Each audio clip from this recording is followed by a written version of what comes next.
حضرت عائشہ صدیقہ رضی اللہ تعالیٰ عنہ فرماتی ہیں ایک عورت تھی اور اسے نبی پاک صلی اللہ تعالیٰ علیہ وسلم نے وہ کلمہ پڑھ کے مسلمان ہوئی، مدینہ طیبہ آ گئی تو حضور نے مسجد نبوی شریف میں اس کے لیے مکان، ایک سادہ سا کمرہ ساتھ مسجد کے بنوا دیا، وہیں رہنے لگی۔ اکثر وہ سیدہ طیبہ کے پاس آتی تو حضرت عائشہ صدیقہ رضی اللہ تعالیٰ عنہ فرماتی ہیں وہ بڑی باتیں سناتی اور آخر میں کہتی وہ ہار والا دن بھی بڑا عجیب دن تھا اور میرے رب کی قدرتوں کا دن تھا، وہ بھی بڑا عجیب دن تھا۔ سیدہ عائشہ صدیقہ رضی اللہ تعالیٰ عنہ ایک دن فرمانے لگی کہ تو ہار والے دن کا بڑا ذکر کرتی ہے، وہ کیا دن تھا؟ تو خاتون کہنے لگی اماں جی وہ دن تھا جب میرے رب پر بھروسہ اور مضبوط ہو گیا، جس دن میرا اپنے رب پر توکل اور بڑھا، میرے ایمان میں یقین میں اور پختگی آئی۔ کہنے لگی میں ایک گھر کی کنیز تھی، نوکرانی تھی، اس گھر میں ایک بچی تھی جس کے پاس سونے چاندی ہیرے جواہرات کا ہار تھا۔ اس زمانے میں چمڑے کے اوپر لوگ ہیرے جواہرات لگاتے تھے، کئی دفعہ سرخ رنگ کے چمڑے پہ لگائے جاتے تھے، وہ بچی پہنتی تھی۔ تو کہتی ہوں بچی کے اس نے اتار کے رکھا یا اس سے گرا وہ ہار تو چیل اسے اٹھا کے لے گئی گوشت سمجھ کے اور میرے سامنے اٹھا کے لے گئی۔ گھر والوں نے مجھ سے پوچھا، یہ بخاری میں موجود ہے، گھر والوں نے پوچھا مجھ سے کہ وہ ہار کہاں ہے تو میں نے کہا چیل اٹھا کے لے گئی۔ گھر میں کچھ چوری ہو جائے تو سب سے پہلا الزام کس پہ لگتا ہے؟ ملازمین پہ۔ کہتے انہوں نے مجھے بڑا مارا، بڑی تکلیف تھی، حتیٰ کہ میری شرمگاہ تک کی تلاشی، میری عزت اتنی خراب کی میں بتا نہیں سکتی۔ میں نے اپنی زندگی میں ایک واقعہ دیکھا، ایک امیر گھر میں چوری ہو گئی، ملازم کو اتنا مارا کہ وہ چارپائی پہ پڑ گیا، پولیس والوں سے اتنی مار پروائی گئی کہ وہ بیچارہ چارپائی پہ پڑ گیا،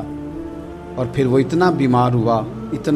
ہوا اور کچھ دنوں کے بعد پتہ چل گیا کہ چور تو اپنا بیٹا ہے ان کا،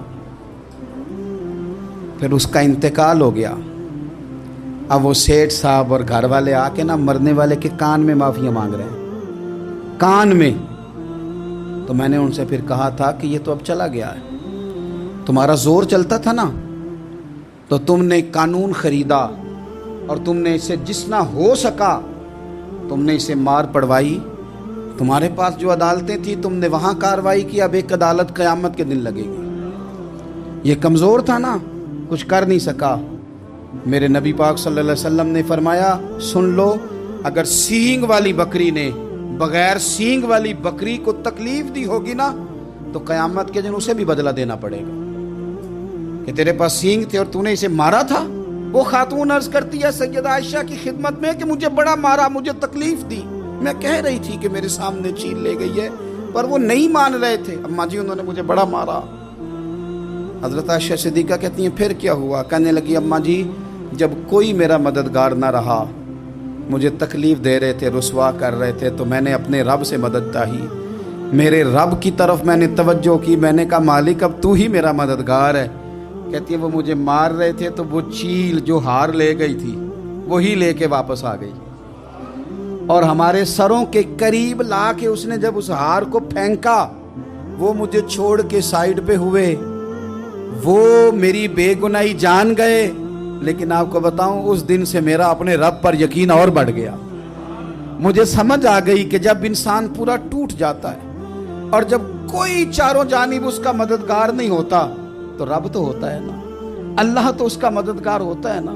وہ تو پھر اپنے اس بندے کی مدد کرتا ہے نا، پھر وہ تو توانائی دیتا ہے نا، وہ تنہا نہیں چھوڑتا، وہ تو آنسوؤں والوں کے آنسوؤں پہ بڑا کرم فرماتا ہے، وہ تو قسم پرسی میں آ جاتا ہے، اس کی رحمت بڑھ کے استقبال کر لیتی ہے۔